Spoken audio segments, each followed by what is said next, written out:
నమస్తే. తల ఉన్న వాళ్ళకి తలనొప్పి రావడం ఎంత సహజమో, మోకాళ్ళు ఉన్న వాళ్ళకి మోకాళ్ళ నొప్పులు, కీళ్ళ నొప్పులు రావడం అంత సహజం అయిపోయింది ఈ కాలంలో అయితే మరీను. మామూలుగా ఎప్పుడో 50 ఇయర్స్ తర్వాత, 60 ఇయర్స్ తర్వాత వస్తాయి మోకాళ్ళ నొప్పులు. అంటే వాళ్ళకి పెద్దవాళ్ళ సమస్య అనుకునేవాళ్ళం ఒకప్పుడు. బట్ ఇప్పుడు 30స్లో ఈవెన్ 20స్లో కొన్నిసార్లు పిల్లల్లో కూడా చూస్తూ ఉన్నాము. మనం ఇప్పుడు డాక్టర్ అన్వేష్తో ఉన్నాము. డాక్టర్ అన్వేష్ గారు మా హాస్పిటల్లో ఆర్థోపెడిక్ సర్జన్గా వర్క్ చేస్తున్నారు. ఆయనతో మాట్లాడి ఈ మోకాళ్ళ నొప్పులు, కీళ్ళ నొప్పులు, ఆర్థరైటిస్ ఎందుకు వస్తుంది, దాన్ని ఎట్లా మేనేజ్ చేయాలి, కొత్త ట్రీట్మెంట్స్ ఏమైనా వచ్చాయా, అప్డేట్స్ ఏంటి, ఇవన్నీ కనుక్కుందాం. నమస్తే అండి. నమస్తే అండి. సో ఈ మోకాళ్ళ నొప్పులు ఆఫ్కోర్స్ ఆబ్వియస్లీ అది ఎప్పుడు మాట్లాడుకునేది, అందరికీ ఎప్పుడో ఒకసారి అది ఫీల్ అవ్వాల్సిన విషయమే, గ్రాడ్యువల్గా అట్లీస్ట్ బై ఏజ్ అయినా. మళ్ళీ బేసిక్గా మాట్లాడుకుంటే మెయిన్గా కాజెస్ ఏంటి మోకాళ్ళ నొప్పులు రావడానికి ఓవరాల్గా? ఫస్ట్ అయితే మనకి వయసుతో పాటు వస్తాయండి. వయసుతో ఫస్ట్. సెకండ్, అధిక బరువు ఉన్నా కూడా బాగా త్వరగా వచ్చేస్తాయి మోకాళ్ళ నొప్పులు అనేది. అండ్ మూడోది జెనెటిక్గా కూడా కొంతమందికి ఉంటుంది. జెనెటిక్గా కూడానా? ఎస్, జెనెటిక్ రోల్ అయితే కూడా ఉంది. ఓకే. ఎస్. ఇప్పుడు మామూలుగా కొంతమంది అంటే కొన్ని రకాల ఫుడ్స్, అంటే చింతపండు తింటే ఎక్కువ అవుతుంది, అంటే పెయిన్స్ ఎక్కువ ఉంటాయి, అట్లాంటివి కొన్ని చెప్తూ ఉంటారు. అది నిజమేనా? అంటే డైరెక్ట్ రిలేషన్ అయితే ఏం లేదు, కానీ బట్ డిపెండ్స్ ఆన్, అంటే ఇప్పుడు కాల్షియం రిచ్ ఫుడ్స్ తింటే కాల్షియం బోన్లో డిపాజిట్ అయ్యిద్ది. సో బోన్స్ హెల్తీ అవుతాయి. సో అప్పుడు మనకి మోకాళ్ళ అరుగుదల కొంచెం డిలే అవుతూ ఉంటుంది. అంతేకాని డైరెక్ట్ రిలేషన్ ఫుడ్ తింటే మోకాలు అరిగిపోతాయి అని అయితే ఏం లేదు. అసలు ఏ ఫుడ్ హాని చేయదు మోకాలకి. ఫస్ట్ మోకాళ్ళ నొప్పులు అంటే ఓకే, అందరికీ తెలిసింది ఆస్టియో ఆర్థరైటిస్. అసలు ఫస్ట్ ఆఫ్ ఆల్ ఆర్థరైటిస్ అంటే ఏంటి చెప్పండి నాకు. ఆర్థరైటిస్ అంటే, ఐటిస్ అంటే ఇన్ఫ్లమేషన్, ఆర్థరైటిస్ అంటే జాయింట్ ఇన్ఫ్లమేషన్ అని. సో మనకి జాయింట్లో ఇన్ఫ్లమేషన్ వచ్చి పెయిన్ కనుక స్టార్ట్ అయితే దాన్ని ఆర్థరైటిస్ అంటారు. దానికి చాలా కారణాలు ఉంటాయి. ఆస్టియో ఆర్థరైటిస్ అంటారు, రుమటాయిడ్ ఆర్థరైటిస్ అంటారు, గౌటీ ఆర్థరైటిస్ అంటారు. సో చాలా కారణాలు ఉంటాయి. కాకపోతే మనకి పెద్ద వయసులో మేజర్గా వచ్చేది ఆస్టియో ఆర్థరైటిస్ అంటారు. First main reason. ఇప్పుడు ఒక 100 మంది పేషెంట్లను చూసాం అనుకోండి, 60-70 మంది ఆస్టియో ఆర్థరైటిస్తోనే వస్తారు, మోకాళ్ళ నొప్పులతోనే వస్తారు. అంత కామన్ అయిపోయింది ఆస్టియో ఆర్థరైటిస్. అంటే పెద్ద వయసులో కామన్ అంటే ఏమవుతుంది, ఏం జరిగేది ఆర్థరైటిస్కి దారి తీస్తుంది వాళ్ళలో? అంటే ఇప్పుడు ప్రతిదానికి ఒక లైఫ్ ఉంటుంది. సో మన మోకాళ్ళకి కూడా ఒక లైఫ్ ఉంటుంది. సో మోకాల మధ్యలో మనకి కార్టిలేజ్ అని ఉంటుంది, మెత్తటి పదార్థం. సో అది మనం వాడే కొద్దీ సో అది తరిగిపోతూ ఉంటుంది, చిరిగిపోతూ ఉంటుంది. సేమ్ ఏ వస్తువు వాడినా మనకి అరిగిపోయినట్టే ఇది కూడా అరిగిపోతూ ఉంటుంది. సో వయసు ఎక్కువ అయ్యే కొద్దీ అరుగుదల మనకి కామన్ అయిపోతుంది. ఇది మామూలుగా మరి పెద్దవాళ్ళలో అంటే వాళ్ళు ఏజ్ అయిపోయారు కాబట్టి, ఏజ్ ఎక్కువ అవుతుంది కాబట్టి అరిగిపోయింది అనుకోవచ్చు. మరి 30 ఏళ్ల వయసులోనే 30 ఏళ్ల వయసులో కూడా అయితే కూడా కామన్ అయిపోయింది యాక్చువల్లీ. 20 ఏళ్ల వాళ్ళని కూడా నేను చూసాను ఒకరిద్దరిని. అప్పుడు ఎందుకు స్టార్ట్ అవుతుంది? అప్పుడు ఈ డీజనరేషన్ అనేది అప్పటి నుంచే స్టార్ట్ అవుతుందా ఏంటి అది? ఇప్పుడు మనం ఎక్కువగా జంక్ ఫుడ్స్ అవి తీసుకోవటం వల్ల, సో కాల్షియం తక్కువ ఫుడ్స్ తీసుకోవటం వల్ల, అంటే ఈ మధ్య మిల్క్ తాగటము, పెరుగు తినడము ఇవన్నీ తగ్గించేస్తున్నారు జనరల్గా. సో దానివల్ల ఏమవుతుందంటే కాల్షియం తగ్గిపోతుంది. సో కాల్షియం తగ్గిపోతే మనకి మ్యాక్సిమం కాల్షియం డిపాజిట్ 30 ఏళ్ళ వరకే అవుతూ ఉంటుంది. సో ఆ తర్వాత అంటే ముందు మనం ఎంత ఎక్కువ టీనేజ్లో ఎంత ఎక్కువ తీసుకుంటే అది హెల్త్కి, అదే మన జాయింట్కి బాగుంటుంది. మీరు తర్వాత ఇంకా 40-50 వచ్చిన తర్వాత తీసుకుందామన్నా కూడా, సో ఇంకా పీక్ బోన్ మాస్ అనేది 30తో ఎండ్ అయిపోతుంది యావరేజ్గా. సో 30 తర్వాత తీసుకున్నా కూడా, సో అందుకని 30కి ఈ మధ్య మోకాళ్ళ నొప్పులు స్టార్ట్ అవుతుంది. అండ్ ఆల్సో జంక్ ఫుడ్స్ తినడం వల్ల ఒబేస్ అయిపోతున్నారు, లావ్ అయిపోతున్నారు. సో ఆ లావ్ అవ్వడం రీజన్ కూడా మెయిన్గా మనకి మోకాళ్ళ నొప్పికి కారణం అవుతుంది. అండ్ ఎక్సర్సైజ్ చేయట్లేదు ఈ మధ్య, ఎవరూ చేయట్లా. అదొక మెయిన్ రీజన్ ఈ యంగ్ పీపుల్లో రావడానికి కారణాలు. అది చేస్తే ఎక్కువగా చేసిన ఇబ్బందే, అసలు చేయకపోయినా ఇబ్బంది. ఎక్కువ చేస్తే కూడా మోకాళ్ళ పైన ప్రభావం ఉంటుందా? ఇప్పుడు నార్మల్ వాకింగ్ చేస్తున్నారు అనుకోండి, ఇట్స్ ఓకే. మెట్లు ఎక్కటము, దిగటము, జాగింగ్, జంపింగ్ ఇట్లాంటివి చేస్తే మనకి త్వరగా అరిగిపోతాయి. మెట్లు ఎక్కినా దిగినా కూడా త్వరగా అరిగిపోతాయి. సో వీలైనంత వరకు అవి తగ్గించుకొని జస్ట్ ఫ్లాట్ సర్ఫేసెస్ పైన నడిస్తే బాగుంటుంది. మరి ఇప్పుడు వీళ్ళు పిల్లలు ట్రెక్కింగ్ అది చేస్తూ ఉంటారు కదా, పిల్లలు అంటే కొంచెం పెద్దవాళ్ళు కూడా చేస్తూ ఉంటారు. మరి దానివల్ల కూడా ఇలాంటి ఎఫెక్ట్ ఏమైనా ఉంటుందా? ఉంటుంది. అంటే అదే ఎగుడు దిగుడు సర్ఫేసెస్ పైన నడిచినప్పుడు మన మోకాల పైన ఎక్కువ ప్రెషర్ పడతా ఉంటుంది. సో ప్రెషర్ ఎక్కువైనప్పుడు ఆబ్వియస్లీ కార్టిలేజ్ అనేది వేర్ అండ్ టేర్ అయిపోతూ ఉంటుంది, అది పాడైపోతూ ఉంటుంది. సో వీలైనంత వరకు ఫ్లాట్ సర్ఫేస్ పైన నడవాలి. ఎప్పుడైనా కార్టిలేజ్ అంటూ ఉంటాం, మీరు ఎప్పుడు అది ఇంపార్టెంట్ చెప్తుంటారు. యాక్చువల్లీ వాట్ ఈస్ కార్టిలేజ్, ఏం చేస్తుంది అది? కార్టిలేజ్ ఏం చేస్తుందంటే మనకి జాయింట్ 2 బోన్స్ హార్డ్గా ఉంటాయి. సో హార్డ్గా ఉన్నదానికి మధ్యలో మనకి లూబ్రికెంట్ లాంటిది ఒకటి కావాలి. ఇప్పుడు ఎనీ మెకానికల్ ఏది తీసుకున్నా కానీ, ఇప్పుడు టైర్ తీసుకున్నాం అనుకోండి, స్మూత్గా తిరగాలంటే మధ్యలో బాల్స్ గ్రీజ్ లాంటిది ఉండాలి. సో అలాగే మన జాయింట్లో కూడా 2 బోన్స్ స్మూత్గా నడవాలి అంటే ఉండాలి, మెత్తటి పదార్థం అనేది ఉండాలి. సో ఆ మెత్తటి పదార్థమే కార్టిలేజ్ అంటారు. దాంతోపాటు సైనోవియల్ ఫ్లూయిడ్ అని కూడా ఉంటుంది, అది కూడా లూబ్రికెంట్ లాగా పనిచేస్తాయి. సో ఆ మెత్తటి పదార్థం జాయింట్లో ఉండడం వల్లనే మనకి జాయింట్ మూమెంట్ ఫ్రీగా వస్తుంది, అదే కార్టిలేజ్ అనమాట. అంటే కార్టిలేజ్ లేకపోతే మూమెంట్ అంటే అంటే అక్కడ ఫ్రిక్షన్ ఎక్కువ అవుతుంది. ఫ్రిక్షన్ ఎక్కువ. ఇప్పుడు రఫ్ సర్ఫేస్ 2 రాసుకుంటే సౌండ్లు వస్తూ ఉంటాయి. సో అది రాకుండా మనకి కార్టిలేజ్ అనేది 2 జాయింట్స్ మధ్యలో ఒక స్పాంజ్ లాగా పనిచేస్తూ ఉంటుంది. అది విత్ సైనోవియల్ ఫ్లూయిడ్ అంటారు, అది లూబ్రికెంట్ అనమాట. ఆ 2 కలిస్తే ఇంకా మన జాయింట్ స్మూత్గా పనిచేస్తూ ఉంటుంది. అది ఓల్డ్ ఏజ్ అయ్యే కొద్దీ అదంతా తగ్గిపోతూ ఉంటుంది మనకి. ఫ్లూయిడ్ కానీ ఆ కార్టిలేజ్ వేర్ అండ్ టేర్ అయిపోతూ ఉంటుంది, అది చిరిగిపోతూ ఉంటుంది. సో దానివల్ల మనకి ఆస్టియోఆర్థరైటిస్ వస్తుంది. అంటే యూజ్ అయిన కొద్దీ వేర్ అండ్ టేర్ యూజ్ చేస్తే వేర్ అండ్ టేర్ అయిపోతూ ఉంటుంది. ఎస్. ఇక్కడ నాకు ఒక డౌట్, మామూలుగా వాకింగ్ చేస్తే అంటే మోకాళ్ళకి న్యూట్రియంట్స్ ఎక్కువ వెళ్తాయి అని అంటారు కదా, అంటే వాకింగ్ చేస్తే మోకాళ్ళ కీళ్ళు బాగుంటాయి అనేది చెప్తుంటారు కదా మీరు. మరి అట్లాంటి అప్పుడు వాకింగ్ చేసినప్పుడు కూడా కార్టిలేజ్ని కీళ్ళని యూజ్ చేస్తున్నాం కదా, ప్రాబ్లం అవ్వదా? నార్మల్ వాకింగ్ ఈజ్ ఓకే అండి. ఎక్సెసివ్ వాకింగ్ కనుక చేస్తే అప్పుడు మనకి ఇబ్బంది వస్తూ ఉంటుంది. మీరు ఎస్పెషల్ ఎగుడు దిగుడు సర్ఫేస్ అంటే ఇప్పుడు ఎంత దూరం వెళ్ళినా కానీ ఫ్లాట్గా ఉండదు కదా, మనం ఏదో ఒక టైంలో మెట్లు ఎక్కుతాము దిగుతాము, రఫ్ సర్ఫేసెస్ ఉంటాయి. సో అందుకని మనకి త్వరగా అరిగిపోతూ ఉంటాయి ఎక్కువ రఫ్ సర్ఫేసెస్ పైన వెళ్ళినా కానీ. ఇంతకు ముందు కాలంలో కూడా చాలా మటుకు ఏవో నొప్పులు అనేవాళ్ళకి ఏదైనా మోకాలు వస్తుంది అని అన్నా కూడా మరి ఎక్కువ మంది ఎవరిది కూడా ఎక్కువ సర్జరీస్ ఇంతగా చూడలేదు. ఎవరు సర్జరీ చేయించుకున్న వాళ్ళు చాలా చాలా తక్కువ. అంటే మిగతా వాళ్ళు ఎట్లా, వాళ్ళకి ఏం ప్రాబ్లం లేకుండేనా లేకపోతే ఇప్పుడే ప్రాబ్లమ్స్ ఎక్కువైనాయా, ఏంటిది? అది ప్రాబ్లమ్స్ ఉన్నాయండి, అప్పటి నుంచి ఉన్నాయి. బట్ ఏంటంటే అప్పుడు అంత నాలెడ్జ్ ఉండేది కాదు. ఇప్పుడు మనం పెద్దవాళ్ళలో చూస్తూ ఉంటాం, మనకి పల్లెటూర్లకు వెళ్ళినప్పుడు కాళ్ళు వంగిపోయి నడుస్తూ ఉంటారే కానీ సర్జరీ దాకా వెళ్ళరు. అంటే వాళ్ళకి నాలెడ్జ్ లేక అంతే. ఉన్నాయి, ఆస్టియోఆర్థరైటిస్ అనేది ఉన్నది, బట్ ఆ నాలెడ్జ్ అనేది లేకపోవటం వల్ల కామన్ అనుకొని వదిలేస్తూ ఉంటారు. సో ఈ కాలంలో మంచి నాలెడ్జ్ వచ్చేసరికి అందరికీ సో దాన్ని ఏమంటారు, అవేర్నెస్ పెరిగి ఈ మధ్య ఎక్కువ మంది నీ పెయిన్ రాగానే మా దగ్గరకు వచ్చేస్తున్నారు త్వరగా. సో ఎర్లీగా మేము డయాగ్నోస్ చేయగలుగుతున్నాం, మేము ట్రీట్మెంట్ ఇవ్వగలుగుతున్నాం. అలాగే ఇప్పుడు బాగా అరిగిపోయినాయి అనుకోండి, ఇంకా మేము లాస్ట్ స్టేజ్ కాబట్టి ఇంక మేము కూడా సర్జరీస్ చేయాల్సి వస్తుంది. అంటే ఇప్పుడు మామూలుగా రీప్లేస్మెంట్ సర్జరీ చేస్తారు కదా, అంటే అందరికీ అవసరం అవుతుంది, అంటే వీళ్ళు సూటబుల్ ఉంటారు, వీళ్ళు సూటబుల్ ఉండరు, లేదంటే వీళ్ళకి మాత్రమే, అంటే ఈ దీంట్లో కూడా రకాలు ఉన్నాయి కదా, total knee replacement and partial, ఇవి ఎవరికి ఏది సూట్ అవుతుంది, ఎలా, అదొక్కసారి చెప్పండి. మొత్తం ఆస్టియోఆర్థరైటిస్లో 4 స్టేజెస్ ఉంటాయండి. సో 1 ఎర్లీ అంటారు, 2 మైల్డ్, మోడరేట్, సివియర్, 4 స్టేజెస్ ఉంటాయి. సో 1 to 3 స్టేజెస్లో అయితే మనకి సర్జరీ లాంటిది ఏం అవసరం ఉండదు. బట్ 4th స్టేజ్లో అయితే కంపల్సరీ సర్జరీతోనే అవుతుంది, ఇంకేం ఆప్షన్ లేదు మనకి. పేషెంట్ ఉన్నారనుకోండి, పేషెంట్ అయితే దాన్ని ఐడెంటిఫై చేయగలుగుతారా, ఇది ఇనిషియల్ స్టేజ్, ఇది ఫస్ట్ స్టేజ్, ఇది మోడరేట్ స్టేజ్, అట్లేమన్నా వాళ్ళు సిమ్టమ్స్ని బట్టి చూసుకోగలుగుతారా, ఎట్లా చెప్తారు అది? మనకి ఎర్లీ సైన్స్ ఏంటంటే ఫస్ట్ మార్నింగ్ స్టిఫ్నెస్ అంటారు, పొద్దున్నే లెగవగానే కాళ్ళు పట్టేసినట్టు ఉంటాయి, కొంచెం వాపులు వస్తాయి కొంతమందిలో, కరకర సౌండ్లు వస్తూ ఉంటాయి.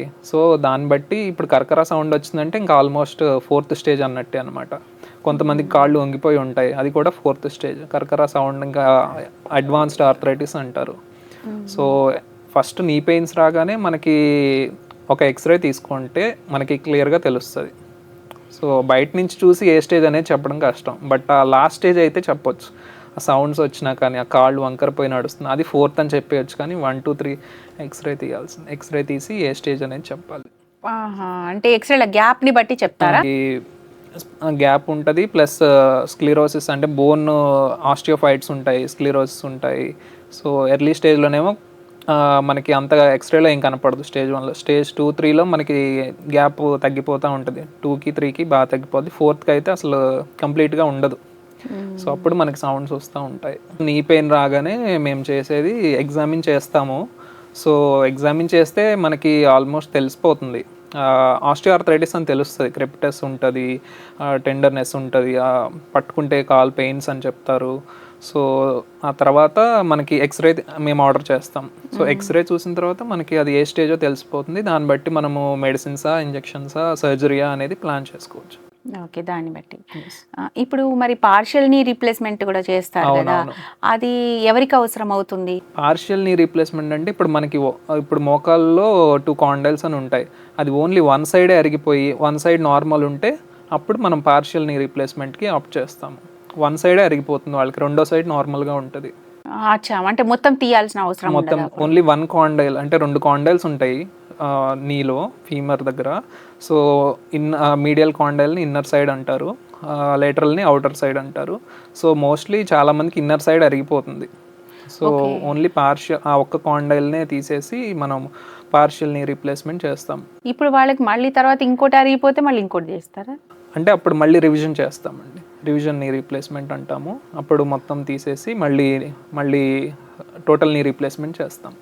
మళ్ళీ ఇటు సైడ్ చేయడం అది కాదు, మొత్తం చేయాల్సిందే. అంటే కాకపోతే అన్ని ఏళ్ళ వరకు ఇదంటే ఒకసారి పార్షియల్ నీ రీప్లేస్మెంట్ చేస్తే అది ఎన్నేళ్ల వరకు మళ్ళీ అది మళ్ళీ టోటల్ అవసరం కాకుండా ఉండొచ్చు? అంటే స్పెసిఫిక్ టైం అంటూ లేదండి. మనం చేసే యాక్టివిటీస్ బట్టి, మన డైలీ యాక్టివిటీస్ ఇప్పుడు ఎక్కువ ఉన్నాయి, ఇప్పుడు అది చేసిన తర్వాత కూడా మెట్లు ఎక్కుతా దిగుతా, ఎక్కువ వాకింగ్ చేస్తా, ఇవన్నీ చేస్తున్నారు అనుకోండి. సో అది త్వరగా మన యాక్టివిటీ బట్టి అది అరుగుదల అనేది ఉంటుంది. సో మనం తక్కువ నడుస్తున్నామంటే జాయింట్ లైఫ్ ఎక్కువ ఉంటుంది.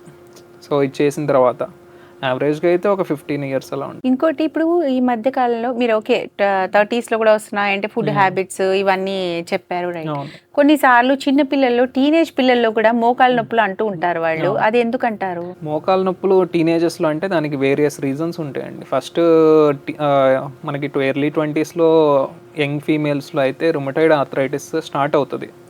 సో టీనేజ్లో స్టార్ట్ అవ్వటం వల్ల వాళ్ళకి మేము రుమటాయిడ్ ఆర్థరైటిస్ 20sలో కూడా మేము నీ రీప్లేస్మెంట్ చేసిన కేసెస్ 20sలో. అది that is because of rheumatoid arthritis. అంటే అది చిన్న పిల్లల్లో వస్తుంది. అది ఆటో ఇమ్యూన్ డిసార్డర్ అనమాట. అది మన శరీరమే మన కార్టిలేజ్ని శత్రువుగా చూసుకొని దానిపైన అటాక్ చేస్తూ ఉంటుంది. అది ఆటో ఇమ్యూన్, అది జెనెటిక్ అనమాట. సో అది పిల్లల్లో అందుకు వస్తుంది. ప్లస్ పిల్లలు ఎక్సర్సైజ్ చేయకపోవటం వల్ల, మెయిన్గా క్వాడ్రిసెప్స్ స్ట్రెంథనింగ్ ఎక్సర్సైజ్ ఏమీ చేయకపోవడం వల్ల మోకాళ్ళ నొప్పులు కూడా ఎర్లీగా స్టార్ట్ అవుతాయి. ప్లస్ ఈ మధ్య చెప్పా కదా, కాల్షియం రిచ్ ఫుడ్స్ ఏం తినట్లేదు, పాల పదార్థాలు ఏం తీసుకోవట్లేదు. సో డైలీ మనకి కాల్షియం అనేది 1 gram డైలీ ఒకటి ఉండాలి. ఇప్పుడు ఇంకొకటి మామూలుగా జనాల్లో ఉన్న భయం ఏంటంటే, మోకాలు నొప్పని వెళ్తే పెయిన్ కిల్లర్స్, స్టిరాయిడ్స్ అవి ఇస్తారు, సో అవి మంచివి కాదు కదా, సో కాబట్టి వాళ్ళు ఊరికే చెప్తారు డాక్టర్లు అన్న ఒక థాట్ ప్రాసెస్ ఉంటుంది. అంటే నిజంగానే మరి పెయిన్ కిల్లర్స్ ఎక్కువ వాడాల్సి వస్తుంది, స్టిరాయిడ్ ఇవి వాడాల్సి వస్తుంది, మరి ప్రాబ్లం ఏం కాదా? ఇప్పుడు వన్స్ ఒక ఆర్థరైటిస్ పేషెంట్ మీ దగ్గరకు వచ్చినప్పుడు, ఆర్థరైటిస్ పేషెంట్లో మనము ఫస్ట్ ఇనీషియల్ ట్రీట్మెంట్ అయితే పెయిన్ కిల్లర్స్ ఇస్తాము, but for a limited time అండి. ఎక్కువ వాడినా కానీ మనకి కిడ్నీస్ పైన ఎఫెక్ట్ ఉంటుంది. సో ఎక్కువ రోజులు అనేది వాడకూడదు. మనం మెయిన్గా ఆర్థరైటిస్ తగ్గాలి అంటే ఫస్ట్ మెయిన్గా ఎక్సర్సైజ్ చేసుకోవాలి, క్వాడ్రిసెప్స్ స్ట్రెంథనింగ్ ఎక్సర్సైజ్ అని. సో అది చేసుకుంటే మనకి ఎక్కువ రోజులు పెయిన్ కిల్లర్స్ వాడకుండా కొంచెం హెల్ప్ అవుతుంది. ఎక్సర్సైజ్ క్వాడ్రిసెప్స్ స్ట్రెంథనింగ్ అని మీరు యూట్యూబ్లో చూసినా చాలా బాగా ఇస్తున్నారు. సో అది చూసుకున్నా కానీ మీరు ఇంట్లో కూర్చొని చేసుకోవచ్చు. First line of treatment exercise. So ఆ ఎక్సర్సైజ్ అయిపోయినా కానీ ఇంకా మాకు తగ్గట్లేదు అంటే అప్పుడు first dose of pain killers ఇస్తాము. ఎక్కువ రోజులు కాదు, ఎక్కువ రోజులు వేసుకున్న ఇబ్బంది మనకి. సో లాంగ్ టర్మ్ ఇంకా చేసిన నొప్పి వస్తుంది అంటే అప్పుడు మనం రోజు రొటీన్గా వాడే పారాసెటమాల్ వేసుకోవచ్చు అంతే లాంగ్ టర్మ్లో అయితే. సో మిగతావన్నీ మనకి కిడ్నీ పైన కొంచెం ఎఫెక్ట్ ఉంటుంది. సో అవి వేసుకోవడం మంచిది కాదు. ఓకే, ఇప్పుడు ఆర్థరైటిస్కి మరి మామూలుగా ఇవి స్టిరాయిడ్ టాబ్లెట్స్ అంటారు మరి, అంటే స్టిరాయిడ్స్ ఎందుకు అవసరం అవుతాయి దానికి?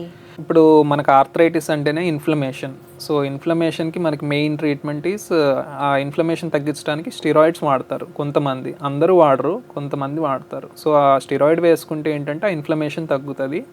సో దానివల్ల పెయిన్ కూడా తగ్గిపోతుంది. ఓకే, ఇంకా లాస్ట్ ఫైనల్ ట్రీట్మెంట్ అంటే ఇంకా రీప్లేస్మెంటేనా? అంటే మనము ఈ మధ్య ఇంజెక్షన్స్ వచ్చాయి. సో పిఆర్పి ఇంజెక్షన్ అని, స్టిరాయిడ్ ఇంజెక్షన్ అని, హైల్రోనిక్ యాసిడ్ ఇంజెక్షన్ అని ఈ ఇంజెక్షన్స్ వచ్చాయి మనకి. ఆ మెడిసిన్స్ వాడినా తగ్గట్లేదు, టాబ్లెట్స్ వాడినా తగ్గట్లేదు అంటే then we can go for second line of treatment is మనకి ఇంజెక్షన్స్ అనమాట. ఇంజెక్షన్స్లో మెయిన్గా ఈ మధ్య ఎక్కువ పాపులర్ అయింది పిఆర్పి. సో ఆ పిఆర్పి మనకి ఇప్పుడు 4 స్టేజెస్ అని చెప్పుకున్నాం కదా, ఆ 4 స్టేజెస్లో 1-2 స్టేజెస్లో బాగా పనిచేస్తుంది. సో పనిచేయడం అంటే మళ్ళీ వెనక్కి వెళ్ళిపోదు, మనకి అరిగిపోయింది వెనక్కి వెళ్ళదు, ఆ ఉన్నది మెయింటైన్ చేస్తుంది, నొప్పి తగ్గిస్తుంది ఆ ఇంజెక్షన్. సో మనం 3-4 స్టేజెస్కి వెళ్ళకుండా కొంచెం డిలే చేసుకోవచ్చు ఆ పిఆర్పితో. అది ప్రోగ్రెస్ అవ్వకుండా కొంచెం టెంపరీగా ఇప్పుడు లోపల ఏదైతే కార్టిలేజ్ డ్యామేజ్ అయిందో అది కొంచెం రిపేర్ చేస్తూ ఉంటుంది. ప్లేట్లెట్ డిరైవ్డ్ గ్రోత్ ఫ్యాక్టర్స్ అని ఉంటాయి అందులో. సో ఆ tears, wear and tear, micro tears అవన్నీ కొంచెం హెల్ప్ చేస్తుంది పిఆర్పి. సో దానివల్ల మనకి పెయిన్ తగ్గుతుంది, అంతేకాని మళ్ళీ కార్టిలేజ్ రీజనరేట్ అవ్వడము. అదే కదా, ఇప్పుడు రీజనరేటివ్ మెడిసిన్ లో అది ఎక్కువ చెప్తున్నారు కదా, కార్టిలేజ్ని రీజనరేట్ చేయొచ్చు, స్టెమ్ సెల్స్ ఇస్తాము, స్టెమ్ సెల్ థెరపీ అనేది బాగా వర్క్. అసలు ఇప్పుడు కాదు, నేను ఒక 15 ఏళ్ళుగా వింటున్నాను ఇది అసలు సక్సెస్ అవ్వలేదా? ఎంతవరకు అది 1-2 స్టేజెస్లో పెయిన్, అదే 1-2 స్టేజెస్లో తగ్గిస్తుందండి, నొప్పి వరకు తగ్గిస్తుంది, ప్లస్ మైక్రో టేర్స్ని రిపేర్ చేస్తుంది, అంతవరకు ప్రూవ్డ్. 3-4 స్టేజెస్లో ఆ పిఆర్పి అనేది యూస్ఫుల్ ఉండదు. అంటే ఒకవేళ వేసుకున్నా కూడా ఆ ఇంజెక్షన్ మళ్ళీ కొద్ది రోజులకి వచ్చే, అంటే పోస్ట్ పోన్ చేస్తుంది కానీ అది ఆపలేమంటారు. ఆపండి, మామూలుగా 50 నుంచి ఒక 5-6 ఏళ్ళు కొంచెం డిలేతో 55-60 లోపు నీ సర్జరీ చేసుకోవాల్సి వస్తుంది. బట్ ఈ పిఆర్పి ఇస్తే మనకు ఇంకొక 5-6 ఏళ్ళు ప్రొలాంగ్ చేసుకోవచ్చు. సో 65. సో మనకి టైం ఇస్తుంది ఆ పిఆర్పి అనేది, మనం డెసిషన్కి టైం ఇస్తుంది, సో ప్రొలాంగ్ చేస్తుంది అది అంతే. దట్టు ఒకవేళ ఇమీడియట్గా మనకు పెయిన్ నుంచి రిలీఫ్ కావాలన్నా కూడా ఇమీడియట్ పెయిన్ రిలీఫ్ కూడా వస్తుంది, అది వర్కౌట్ అవుతుంది. ఇప్పుడు కొంతమంది వస్తారు మా దగ్గరికి పేషెంట్స్, సార్ మేము అమెరికాకి వెళ్ళాలి, మాకు ఒక 1-2 ఇయర్స్ పోస్ట్పోన్ అవ్వాలి సర్జరీస్ అని. సో అప్పుడు మనకి ఉన్న ట్రీట్మెంట్ ఏముంది, పిఆర్పి కానీ స్టిరాయిడ్స్ కూడా ఇస్తాం కొంతమందికి. బట్ స్టిరాయిడ్స్ కంటే మనము PRP is a natural. PRP ఎలా చేస్తామంటే మన బ్లడ్లో నుంచే తీసి, మన బ్లడ్ తీస్తాం ఫస్ట్, మన బ్లడ్లో ప్లేట్లెట్స్ అని ఉంటాయి, ఆ ప్లేట్లెట్స్ని సపరేట్ చేసి దానికి మన బాడీని హీల్ చేసే గుణం ఉంటుంది. ఇప్పుడు మనకి ఏదైనా కట్ అయిందనుకో, సో మనకి వూండ్ మొత్తము హీల్ అయిపోవడానికి ప్లేట్లెట్సే హెల్ప్ చేస్తాయి. సో అలాగే నీలో కూడా మనకి ఏదన్నా ఇంజూర్ అయినా, అదే మైక్రో టేర్స్ అని చెప్పే కదా, అవి రిపేర్ చేయడానికి కూడా ఈ ప్లేట్లెట్సే హెల్ప్ చేస్తాయి. సో ఆ ప్లేట్లెట్స్ని ఐసోలేట్ చేసి సపరేట్ చేసి ఆ నీలో ఇస్తే సో అది మనకి హెల్ప్ చేస్తుంది. సో అలాంటి వాళ్ళల్లో మనము ఇంజెక్షన్స్ ఇవ్వచ్చు. నీ రీప్లేస్మెంట్ సర్జరీ అంటే ఎలా ఏం చేస్తారంటే, రీప్లేస్ అంటే దేంతో రీప్లేస్ చేస్తారు, కొత్త కీలు అంటే ఎట్లా సృష్టిస్తారు, దాన్ని ఎట్లా ఫిక్స్ చేస్తారు, అది సర్జరీ ఎలా ఉంటుంది చెప్పండి. సో నీ రీప్లేస్మెంట్ అంటే మనకి ఏదైతే బోన్ అరిగిపోయిందో, కార్టిలేజ్ బోన్, అది తీసేస్తారండి. అది తీసేసి మనము కొత్త మోకాలని వేస్తాం. కొత్త మోకాలు అంటే femur side implant, tibia side implant, మధ్యలోనేమో ఒక ప్లాస్టిక్ లాంటిది ఉంటుంది, సో పాలీ అంటాము. సో ఆ 3 వేస్తాం, అదే మీ కొత్త నీ జాయింట్ అనమాట. సో అరిగిపోయిన దాన్ని తీసేసి కొత్త జాయింట్ వేస్తాం, metal joint, metal steel. But ఏం అవ్వదా మరి, ఏమి అంటే అది వేరే ఏదో తెచ్చి మెటల్ వేసాం కదా, ఏం ప్రాబ్లం ఏం అవ్వదా? అంటే ఒకప్పుడు అయ్యేది, ఇప్పుడు మనకి అన్ని అడ్వాన్స్డ్ ఇంప్లాంట్స్ వచ్చాయండి. సో దానివల్ల ఏం కాదు, మీరు హ్యాపీగా 20 ఇయర్స్ అయితే ఏ బాధ లేకుండా హ్యాపీగా తిరగచ్చు. అంటే ఇన్ఫెక్షన్ రిస్క్ అట్లాంటిది ఏమి ఉండదా? అంటే ప్రతి సర్జరీలో ఇన్ఫెక్షన్ రిస్క్ అయితే ఉంటుంది. ఇప్పుడు మనం హయ్యర్ లెవెల్ ఆఫ్ హై సెంటర్స్లో చేస్తున్నప్పుడు మనకి ఇన్ఫెక్షన్ రేట్ అనేది చాలా తక్కువ. ఇప్పుడు మా హాస్పిటల్లో very clean and neat OTs ఉన్నాయి. So infection rate is almost 0%. మనం ఎంత స్టెరైల్గా ఓటీ కండిషన్స్ మెయింటైన్ చేస్తే అంత తక్కువగా ఇన్ఫెక్షన్స్ అవుతాయి. లేకపోతే అంటే అన్స్టెరైల్గా చేసామంటే ఇన్ఫెక్షన్స్ వచ్చే ఛాన్స్ ఉంటుంది. బట్ అది చాలా తక్కువ, రేర్. ఇప్పుడు వన్స్ సర్జరీ చేయించుకున్న తర్వాత, రీప్లేస్మెంట్ సర్జరీ చేయించుకున్న తర్వాత వాళ్ళు ఎలాంటి ప్రికాషన్స్ తీసుకోవాలి చేయించుకున్న వాళ్ళు? మనం బేసిక్గా ఫస్ట్ నీ సర్జరీ అయిన రోజు నుంచి ఒక 15 డేస్ వరకు 15 డేస్కి మనకు కుట్లు తీసేస్తారు. 15 డేస్ వరకు మనం ఫస్ట్ బేసిక్గా ఇన్ఫెక్షన్స్ రాకుండా చూసుకోవాలి. ఎనీ ఇన్ఫెక్షన్స్ అంటే ఇప్పుడు మనకి కోల్డ్ కాఫ్ వచ్చిన, ఇప్పుడు మనం నీ సర్జరీ చేసామనగానే చుట్టాలందరూ ఇంటికి వచ్చేస్తారు. అలా రాకూడదు. ఎందుకంటే వాళ్ళకి జలుబు ఉండొచ్చు, దగ్గు ఉండొచ్చు. ఆ వైరల్ ఇన్ఫెక్షన్ మనకు వచ్చి ఫీవర్ లాగా మళ్ళీ స్టార్ట్ అయ్యి అది wound కి వెళ్తుంది. So first 15 days is very important. Infection రాకుండా చూసుకోవాలి. సో ఎవరిని ఒక 15 డేస్ వరకు ఆ కుట్లు తీసినంత వరకు కలవద్దు, నాట్ అలౌడ్. అదే రావద్దని చెప్పండి. ఇప్పుడు వన్స్ సర్జరీ అయిపోయి బాగా అయిపోయినాక వాళ్ళు కింద కూర్చోగలగడం అవన్నీ కామన్ నార్మల్ అయిపోతారా? అన్ని పనులు చేసుకోవచ్చు కానీ ఒక కింద మాత్రం కూర్చోలేరండి. చైర్లో కూర్చోవాలి, కింద కూర్చోవడానికి రాదు. ఇప్పుడు డయాబెటీస్ ఉన్న వాళ్ళకి నీ రీప్లేస్మెంట్ సర్జరీ అవసరం అయింది అనుకోండి, వాళ్ళకి మామూలుగానే ఇమ్యూనిటీ తక్కువ ఉంటుంది కదా, అంటే వాళ్ళకి వూండ్ హీలింగ్కి కానీ లేదంటే ఇన్ఫెక్షన్ రిస్క్ కానీ ఇలాంటివి ఎక్కువ ఉండొచ్చా? అంటే నార్మల్గా మేము సర్జరీకి తీసుకునే ముందు నుంచే మేము షుగర్ వాల్యూస్ అన్నీ కంట్రోల్లో ఉంచుతామండి. సర్జరీ ముందు నుంచే మేము ఆ డయాబెటాలజిస్ట్తో వాళ్ళతో కన్సల్ట్ చేసి అంతా నార్మల్ అయిన తర్వాత will take up for surgery. So surgery అయిన తర్వాత నుంచి మనం ఆ షుగర్ వాల్యూస్ మానిటర్ చేసుకుంటూ ఉండాలి. అది కంట్రోల్లో ఉన్నంతసేపు మనకి ఇన్ఫెక్షన్ రిస్క్ అనేది చాలా తక్కువ. ఇప్పుడు ఒకవేళ చేయించుకోకపోతే డిఫార్మిటీస్ రావడము అట్లాంటిది, ఏమైనా మొబిలిటీ పూర్తిగా దెబ్బతినడం అట్లాంటివి జరుగుతాయి? డిఫార్మిటీస్ మెయిన్గా వస్తాయి. చేయించుకోకపోతే మనకి ఆ అరుగుదల ఉంది కదండి, ఆ అరుగుదల ఇంకా అరిగిపోయి ఒక సైడ్ బాగా అరిగిపోయి కాళ్ళు వంకర్లు పోయే స్టేజ్కి వస్తుంది. సో ఆ వంకర్లతో నడవటం కష్టం. సో ఆ వంకర్ మరీ ఎక్కువైనా కానీ మరి కింద పడిపోవటం, మళ్ళీ ఫ్రాక్చర్స్ అవ్వటం, ఇంకా లైఫ్ రిస్క్ అవుతూ ఉంటుంది. సో బెస్ట్ ఏంటంటే సర్జరీ చేసుకోవడం అనేది మంచిది. ఓకే, ఇప్పుడు last but not least but మోకాళ్ళ నొప్పులు ఏజ్ వల్ల వచ్చేది ఏం చేయలేకపోవచ్చు, బట్ స్టిల్ అది పోస్ట్పోన్ చేయడానికి కానీ లేదంటే ప్రివెంట్ చేయడానికి కానీ ఏమన్నా మనం ప్రికాషన్స్ తీసుకుంటే అదేంటి ఏజింగ్ వల్ల వచ్చే అరుగుదలని పోస్ట్పోన్ చేయొచ్చు, లేదంటే దాదాపుగా ప్రివెంట్ చేయొచ్చు, అట్లాంటివి ఏమన్నా ఉన్నాయా ప్రికాషన్స్? మనకి మెయిన్గా మోకాలు నొప్పి రాకుండా ఉండాలంటే ఫస్ట్ మనం చేయాల్సింది ఎక్సర్సైజ్ అండి. ఎక్సర్సైజ్ చేస్తే మనకి ఆల్మోస్ట్ పెయిన్ రాకుండా ఉంటుంది. అండ్ ఫ్యూచర్లో కూడా మనకి మోకాళ్ళ అరుగుదల అనేది తక్కువ ఉంటుంది. ప్లస్ రెండోది ఏంటంటే ఈ మధ్యకాలం పిల్లలందరూ జంక్ ఫుడ్స్ ఎక్కువ తినేసి లావ్ అయిపోతున్నారు. ఆల్మోస్ట్ 10లో ఒక 6 మెంబర్స్ 7 మెంబర్స్ లావుగానే ఉంటున్నారు. బిఎంఐ చాలా ఎక్కువ ఉంటుంది. సో దానివల్ల కూడా త్వరగా అరుగుదల స్టార్ట్ అయిపోతుంది. సో ఆ వెయిట్ కంట్రోల్ అనేది ఇంపార్టెంట్. మనకి ఎప్పుడైనా వెయిట్ కంట్రోల్ చేస్తే మనకి మోకాళ్ళ అరుగుదల కొంచెం డిలే అవుతూ ఉంటుంది. సో వెయిట్ కంట్రోల్ ఒకటి. మూడోది ఏంటంటే మెట్లు ఎక్కటము దిగటము, అవన్నీ మనం ఎక్కువ చేయకూడదు. మనం మెట్లు ఎక్కటం దిగటం చేస్తూ ఉంటే మనకి మోకాళ్ళ పైన ఎక్కువ స్ట్రెస్ అవుతూ ఉంటుంది. సో అందరూ మెట్లు ఎక్కటం దిగటం మంచిది అంటారు, గుండెకి మంచిది, బట్ మోకాళ్ళకి మంచిది కాదనమాట. సో అదొకటి. ఇంకోటి ఏంటంటే ప్రివెంటివ్గా ఇంకేం చేయొచ్చు అంటే, ఇప్పుడు పెద్దవాళ్ళు ఉన్నారు, వాళ్ళకి మోకాలు నొప్పులు వచ్చినాయి అనుకోండి, వాళ్ళ దగ్గర ఏదో ఒక టాబ్లెట్స్ ఫార్మసీలో వేసుకొని నొప్పి తగ్గించుకుంటూ ఉంటారు. బట్ అది ఎలా అంటే మనకి మోకాళ్ళ అరుగుదల స్టార్ట్ అయిందని వాళ్ళకి తెలియదు. సో వాళ్ళు ఫస్ట్ మా దగ్గరికి వస్తే మేము ఎక్స్రే తీసి చూస్తాము అసలు ఎంతవరకు అరిగింది, దానికి ఏమేం చేయొచ్చు అని. సో డైరెక్ట్గా సర్జరీ అని ఎవరు చెప్పరండి. ఫస్ట్ ఎక్స్రే చూసి మనకి స్టేజ్ 1, 2, 3, 4 ప్రకారం ప్రోటోకాల్ ప్రకారం, సో అది 1, 2 అనుకోండి, మనం మెడిసిన్స్తోనే కంట్రోల్ చేయొచ్చు. సో మీరు వెళ్ళి ఓన్లీ పెయిన్ కిల్లర్స్ వేసుకొని జస్ట్ వదిలేశారనుకోండి, అదే తగ్గుతుందిలే అని, అది మనకి ఫ్యూచర్లో చివరికి మోకాళ్ళ ఆపరేషన్ వరకు వెళ్తుంది. బట్ అలా కాకుండా మా ఆర్థోపెడిక్ డాక్టర్ దగ్గరకు వచ్చి చూపించుకుంటే మోకాళ్ళు గుజ్జు బిళ్ళలని ఉంటాయి. సో అది ఆ గుజ్జు బిళ్ళలు వేసుకుంటే మనకి కొంచెం డిలే అవుతూ ఉంటుంది. సో ఇప్పుడు మనం 50 ఏళ్ళకే మోకాళ్ళను ఆపరేషన్ చేసుకోవాల్సిన ఉందనుకోండి, అది మనం ఈ డిలే చేసుకోవచ్చు. కాండ్రోయిటిన్ సల్ఫేట్ అని, గ్లూకోజమైన్స్ అని, డయాసెరిన్ అని, ఇవన్నీ గుజ్జుబట్టే బిళ్ళలు అంటారు. సో అవి ఏం చేస్తాయంటే మనకి ఉన్న కార్టిలేజ్ని మెయింటైన్ చేస్తాయి అన్నమాట. ఏమీ కొత్తగా గుజ్జు పుట్టడం అలా ఏమి ఉండదు, బట్ ఉన్న కార్టిలేజ్ని మనకి మెయింటైన్ చేస్తాయి. సో ఆ జాయింట్ మనకి ఎక్కువ రోజులు వస్తుంది. సో మనకి ఆ జాయింట్ రీప్లేస్మెంట్ అనేది సర్జరీ డిలే చేసుకోవచ్చు. ఇప్పుడు మామూలుగా సర్జరీ అంటేనే ఎవరైనా భయపడతారు, ఆపరేషన్ బాబోయ్ అని పారిపోయే వాళ్ళే ఎక్కువ.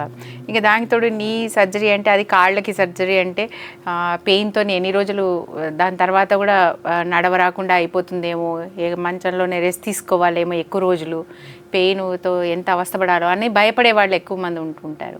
అంటే నిజంగానే సర్జరీ తర్వాత పెయిన్ అట్లా ఎక్కువ రోజులు ఉంటుందా? ఎన్ని రోజులు రెస్ట్ అవసరం అవుతుంది? ఓకే, పెయిన్ అనేది ఫస్ట్ సర్జరీ అప్పుడైతే మీకు మత్తు ఇచ్చేస్తారు, అంతవరకు సర్జరీ అయిపోతుంది. సో నొప్పి అనేది ఉండదు మీకు. సర్జరీ అంతసేపు మీకు అసలు నొప్పే తెలియదు. సో ఆపరేషన్ అయిన తర్వాత ఏంటంటే మనము ఈ మధ్య లేటెస్ట్ పెయిన్ మేనేజ్మెంట్ అని ఉంది ప్రోటోకాల్.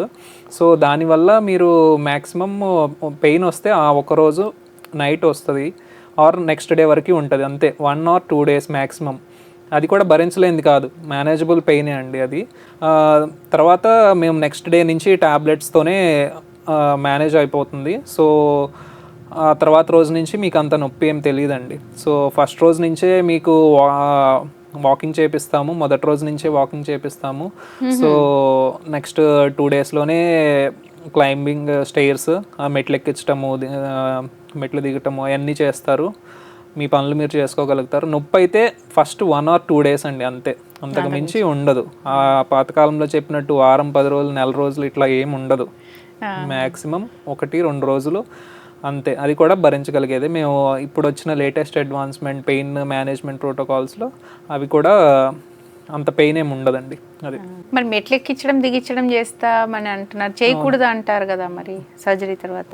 అది సర్జరీ మెట్లు ఎక్కడం దిగటం చేయకూడదని కాదు, కింద కూర్చోవద్దండి ఆపరేషన్ తర్వాత, అంతే. అదొక్కటే, మిగతా అన్ని చేసుకోవచ్చు. మెట్లు ఎక్కడం దిగటం కూడా చేసుకోవచ్చు. కానీ అంటే వద్దు అని కాదు, బట్ అంటే మెట్లు ఎక్కడం దిగడం అవాయిడ్ చేయడం వల్ల ఇదేమన్నా ఎక్కువ ప్రొటెక్షన్ అట్లా ఏమి ఉండదా సర్జరీ తర్వాత? నేను అనేది ఇప్పుడు మెట్లు ఎక్కటం దిగటం అనేది నీ పైన ప్రెషర్, లోపలేసిన ఇంప్లాంట్ పైన కూడా ప్రెషర్. ఇప్పుడు మామూలుగా ఫ్లాట్ సర్ఫేసెస్ పైన నడిచారనుకోండి, ఆ లైఫ్ ఆఫ్ ఇంప్లాంట్ అనేది ఒక 20 ఏళ్ళు ఉందనుకోండి. ఎక్కువ మెట్లు ఎక్కడం దిగటం అలా చేస్తూ ఉంటే మనకి 17 ఏళ్ళు 16 ఏళ్ళకే మళ్ళీ ఆ ఇంప్లాంట్ కూడా పాడైపోయే అవకాశం ఉంది. అందుకని ఎక్కువ చేయొద్దు అంటాం, రొటీన్గా అయితే చేసుకోవచ్చు.